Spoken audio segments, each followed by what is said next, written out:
Welcome back to the Texas Football Orange Bloods YouTube channel. We are previewing Texas and TCU with Drew Davison, Fort Worth Star-Telegram. What's up, Drew? How are you? Hey, Ari, I'm doing good, man. How are you doing? Not too bad. So this has been a very difficult game for Texas historically here recently. What do you think has made TCU such a problem for Texas over the years?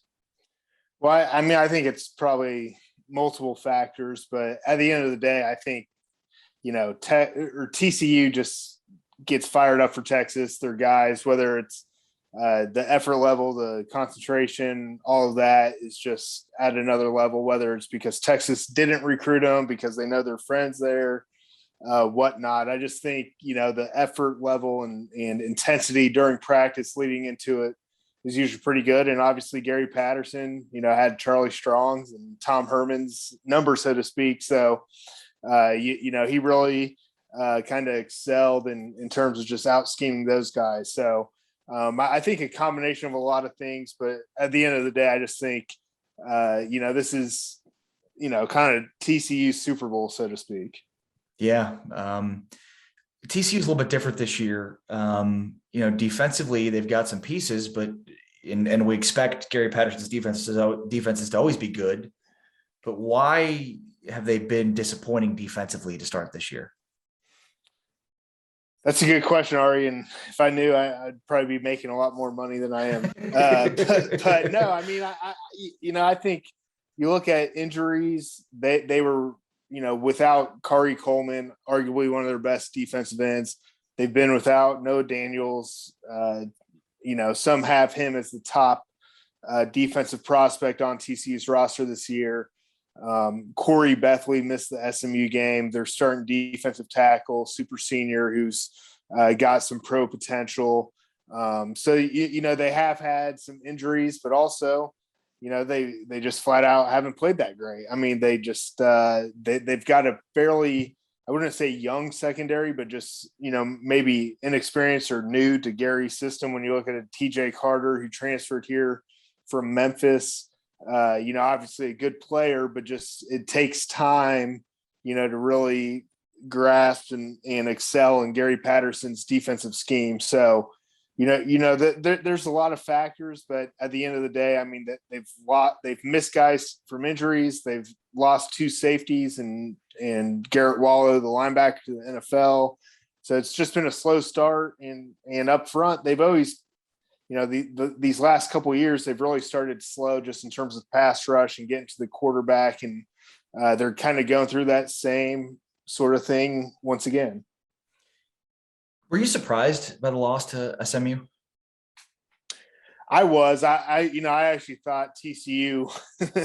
I'll own it. I actually thought they would cover. I thought. Me too. Me too. I thought they. When you looked at Zach Evans and the offense and Quentin Johnson, I just thought eventually they'll wear down SMU and kind of pull away at the end and cover the 9-point spread.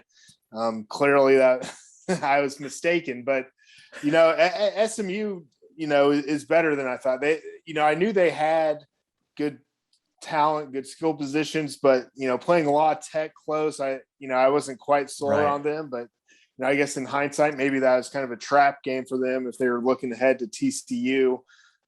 So I was surprised that, they lost to SMU twice.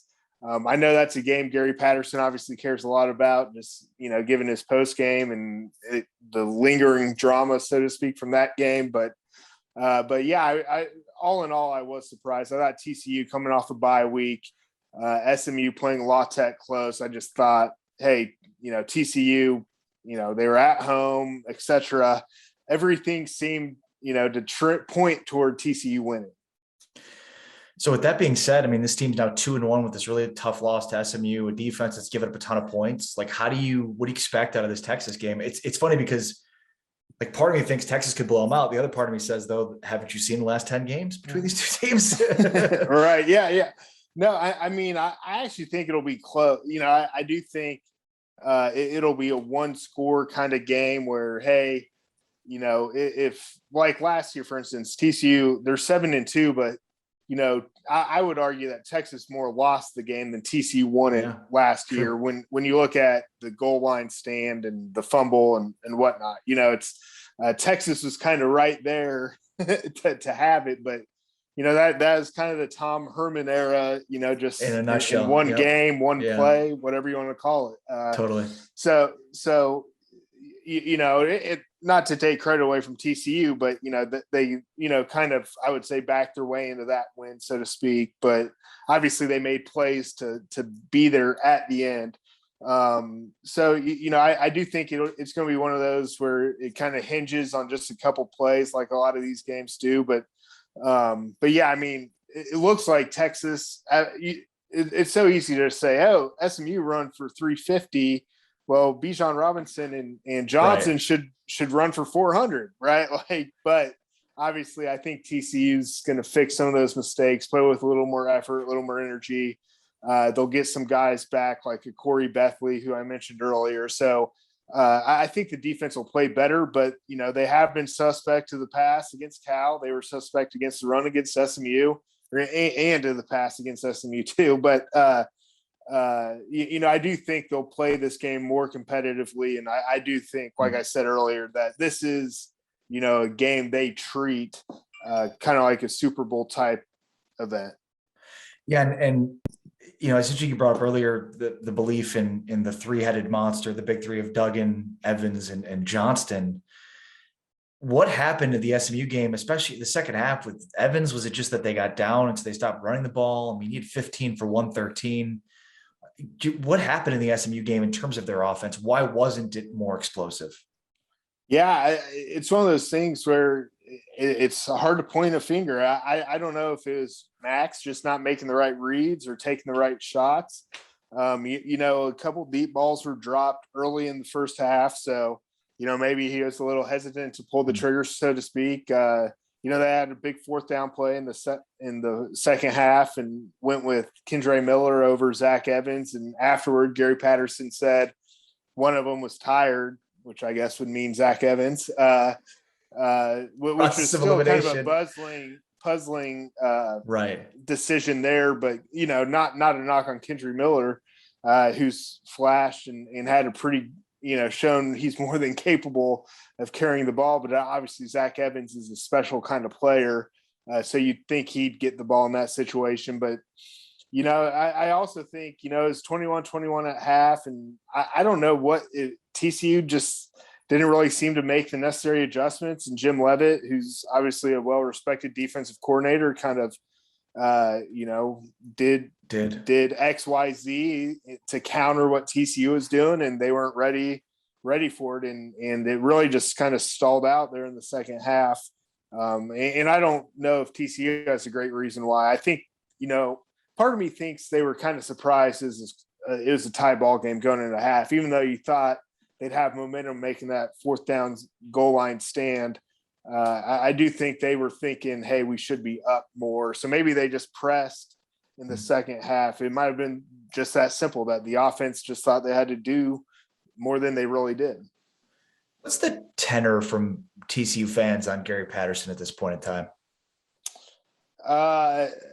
Obviously the social media crowd or the younger fans, I think, let's move on. He should be on the hot seat, blah, blah, blah. But no one in charge, no one who actually would make that decision, in my opinion, from what I've talked to, feels that way. I think, TCU football has the expectations they do because of Gary Patterson. So I think he hasn't had – be careful what you wish for. Yeah. Well, and what's beyond, like, the last 3 years obviously haven't lived up to those expectations. I think Gary would be the first to admit that, but it's not like they've gone 2-10 or whatever, I mean, in 2018, they had a lot of injury, and obviously this will sound like excuses, but 2018, they had a lot of injuries when they won the Cheez-It Bowl. 2019, I think they were like 1-5 in one score games. So it's, they were right on the cusp of having a pretty good year. And last year they won 5 of their last 6. So,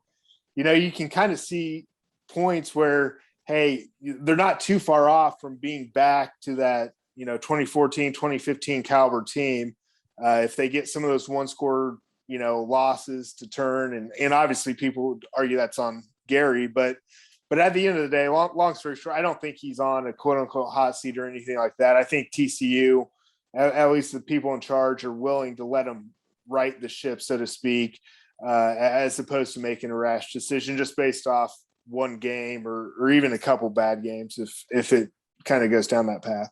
Yeah, I mean, I think you're right in terms of like, what are your expectations as a TCU fan? And those expectations so much are set by the success that Gary Patterson's had. And I mean, look, you can certainly question decisions and things that he's done, but to say like it's time for a new coach, sometimes you have to be careful what you wish for, Yeah. Well, and I still think, obviously like Sonny Cumbie left, but like if it really came down, Gary, I just haven't seen a season where it's like, oh man, this is so dreadful.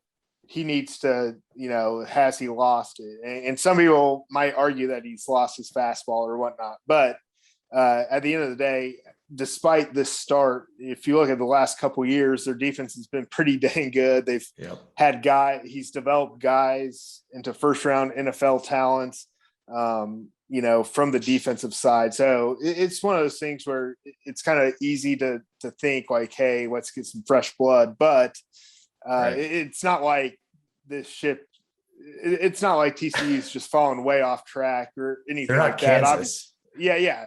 I mean, they're not winning like they want to win, but they're not too far off, either. So I think Gary, and he's earned kind of that leeway and No maybe a season or two to at least try and get it back on track. Yeah. Drew Davison, Fort Worth Star Telegram. Drew, you're the best, buddy. Thank you. All right. Thanks, Ari.